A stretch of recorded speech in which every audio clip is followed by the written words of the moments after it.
Have you ever tried to stop doing something before?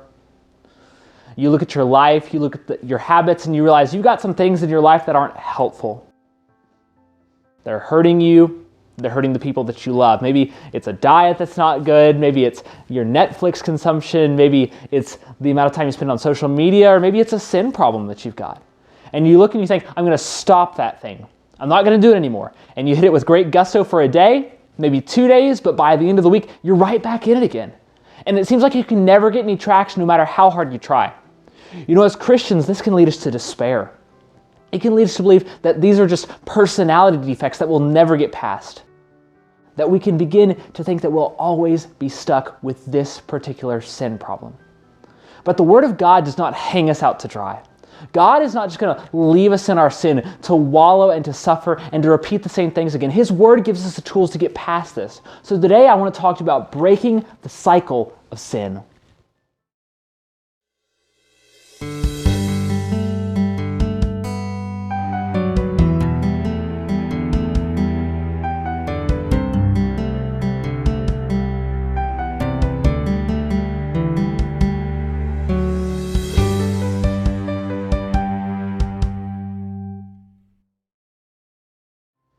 To understand how we're going to break the cycle of sin, we want to go to the book of Ephesians chapter 4, where Paul talks about breaking the cycle of sin. He talks about Gentiles and unbelievers who are wallowing in sin and covetousness, how they're always doing the wrong thing. But he says that that's not how we've learned Christ. That Christ calls us to change our actions, that we no longer live in sin, but that we do things differently. And in chapter 4, verse number 22, he says this. He says that you need to put off the old man, which is corrupt according to deceitful lusts, that you be renewed in the spirit of your mind, and that you put on the new man. So notice these three things that are said here. He says that we need to put off the old man, that we need to be renewed in the spirit of our minds, and that we need to put on the new man. These three things are tools that God gives us to help us have change that lasts. To not just make a resolution for a week or a month, but to have a lasting change, to be reformed by Christ, to imitate His character. So we want to look at each of these three things, and we want to see why are they important, how do we do them, and what happens when we fail to do them. So let's do that together.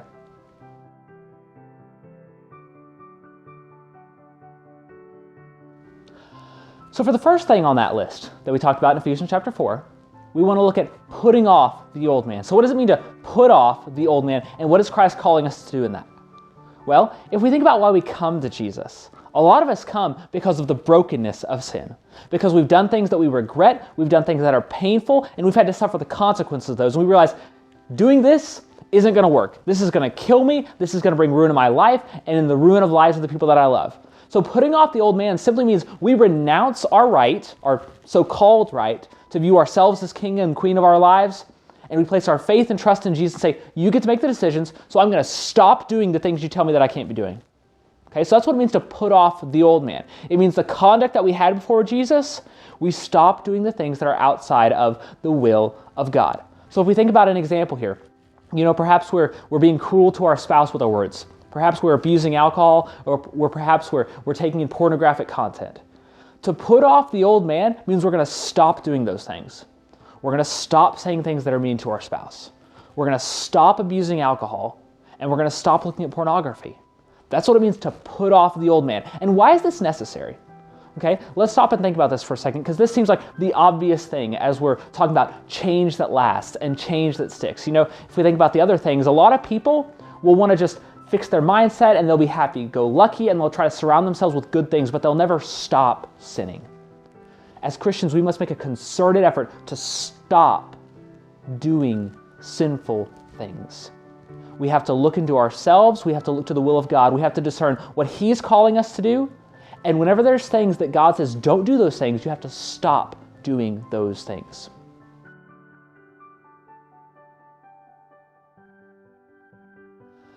All right, so obviously we have to stop doing bad things. That's sort of what this whole video was about with the hook at the very beginning, was how we all know we need to stop doing bad things, but we can't seem to stop doing them. So why are we failing? I want to look at the next thing in Ephesians chapter 4 because I think it's really critical.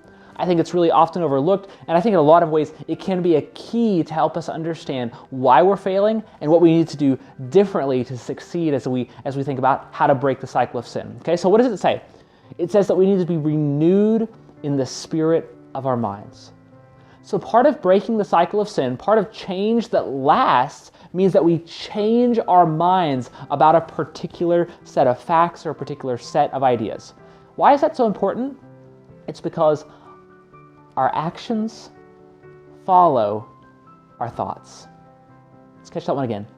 Our actions follow our thoughts. What we're thinking about, what we believe about the world, that's the things that we're going to do. That's the things that we're going to act on. As we think about what that could look like in the world today, if I believe that the path to success in life is fame and fortune and getting a big following as a social media influencer, then guess what I'm going to do? I'm going to be on social media a lot. I'm going to be finding ways to increase my reach. Why? Because I think that's important. My actions are going to follow what I think is important and what I think is true. So as Christians, we need to be renewing our minds on what God says is true. So how do we do this? It means that whenever we're trying to break a habit of sin, whenever we're trying to instill a new habit, as we'll talk about in just a second, we need to be immersing ourselves in what does God think about this. Because a lot of times, as sinful people, we get deceived. We are people who can believe a lie and look for excuses to believe lies if we're not careful. And so we need to remind ourselves, what does God say about this? And let Him set the agenda. So let's go back to our 3 examples earlier. Suppose we're being short with our spouse. What do we need to do? We need to remind ourselves that our spouse is a gift from God. And that we're called to reflect the sacrifice of Christ as husbands and wives by the way we treat each other. That we need to be Jesus to that other person even when it's not easy. If we're abusing alcohol, we need to remind ourselves that only Christ can satisfy. That no amount of drink or food or any other physical thing will satisfy, and only Christ will do that in the end. If we are people who are abusing pornography or even using that at all for any reason, we need to remind ourselves that people are hurt by this. That it's not just something that happens in the quiet and in the secret place and it's just us, but that people are exploited by this. And that matters, and it doesn't affect just us. And why is this important? Let's talk about that for a second. Why is this so important? Well, obviously, we talked about how our actions follow our thoughts, but here's the other thing that's important to remember, is that we are looking for excuses to do what our sinful selves want to do. We're having to retrain our minds. And here's what will happen. If we're not prepared, if we're not ready ahead of time, then whenever a temptation comes up, if we don't remind ourselves of the why God is calling us to do this, then we're going to slide right back into it. If our spouse, take that example for a second, we're talking with them and they're getting short with us, if we forget that we're called to have the behavior of Christ, if we forget that our spouse is a blessing, then whenever they yell at us, we might just yell right back. When it comes to abusing alcohol, if we forget that only Christ can satisfy, then we have a tough day at work, we get home and what's an extra beer that turns into a second extra beer that turns into, well, you know the rest of the story. With pornography, if we believe the lie and we're not convinced that it hurts other people, then whenever we have difficulties or we're looking for pleasure or we're bored, we're going to say, oh, well, here's a harmless way to have some fun or to get some pleasure. Our flesh is looking to lie to us, and we need to not believe those lies. We need to retrain our minds to have the mind of Christ and ask God to help us be remade by what the gospel says about this scenario.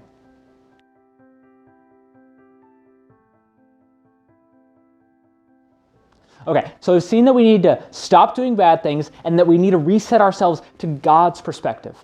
The final thing that we read about in Ephesians 4 that is critical and necessary for growth and change that lasts is to put on the new man. That means to adopt actions that are pleasing to God in place of the old ones. As we think about how we are remade in the image of Christ, that means we're supposed to be like Jesus. And if we think about Jesus, He did a lot more than just avoiding sin. He was someone who reflected the image of God and reflected the glory of God. How? By doing things that were great. By doing things that were according to the will of God and reflected the character of God to the people around Him. Okay? So that means that we need to be people who are looking for a behavior to replace that thing that we're trying to not do. Okay? Now, I want to give a word of caution here, okay? Because I think we can get lazy if we're not careful. Because what I used to do is I used to say, well, I want to stop doing that thing. I'm just going to read my Bible and pray more. And like, I'm so on board with reading our Bible and praying more. Like, that's great. Every Christian needs to do that. But this is a little different. We're not just calling for some bland, random Christian discipline to slap on here. Those are important, and we need to be doing those things. But what we're looking for here is an intentional thing that we do instead of and in response to that behavior that we're trying to get rid of. So as Paul goes on here, he gives some examples. He talks about if you're stealing, to stop stealing, and that you should labor with your hands so that you can give. That you change your mind to realize that you don't need to steal things, rather you need to be a giver because you are remade in the image of Christ, and you need to work so that you can give to other people. If we think about our examples that we've got going so far, we've talked about how being short with your spouse. Well, in Ephesians chapter 4, he talks about our speech. He says that we need to be people who don't have corrupt communication, but that we say what is useful for edifying. So whenever things are getting a little heavy with our spouse, things are getting difficult, things are getting tense, instead of responding with something wicked, instead of responding with something cruel, we respond with something kind and loving and encouraging and seeks to make them more like Jesus. That's what it means to do this. As we think about alcohol, instead of just allowing things to be around the house, if we're struggling with that, if we're abusing that, we're going to get rid of those things, and we're going to look for different ways, more godly ways to be satisfied. We're going to prevent ourselves from being around that all the time. We're maybe not going to go places where we're tempted to abuse alcohol. When it comes to pornography, we're going to limit access. We're going to identify triggers once again, and we're maybe going to try to serve other people. If there's a pride element here, if there's an exploitation that we're not realizing, we're going to invest in it. We're going to care for other people's. Why is this important though? Why is this so critical? It's because as humans, we don't like vacuums. I don't mean vacuum cleaners. I mean just behavioral situations where we just don't know what to do. Doing it this way gives us an action that we do instead. So when we're tempted to do that thing that we're not supposed to do, we're going to do something else instead. Let me give you an example. If I said, for example, don't think about purple orangutans. All of a sudden, everyone's thinking about a purple orangutan, as ridiculous as that is. Instead, if I want you to not think about purple orangutans, what I should do is I should say something like, don't think about purple orangutans. Instead, think about red and blue zebras, okay? That's a ridiculous experiment, but what it does is I'm giving you something to focus on.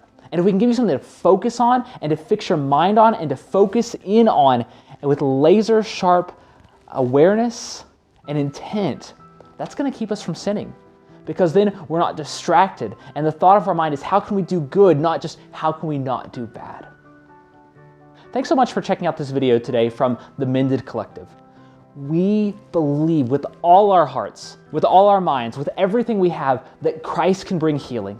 That even in the midst of addictions, even in the midst of situations that seem impossible to reconcile with humans, that Christ can bring healing and he can mend what no one else can. So we want to encourage you and bless you with this content so that you can find the healing that is only found in Christ Jesus. If this video has blessed you today, take a moment to like or comment what you liked below, or subscribe to our channel, turn on the bell notifications so you can get those and be aware when our next video comes out. Thanks.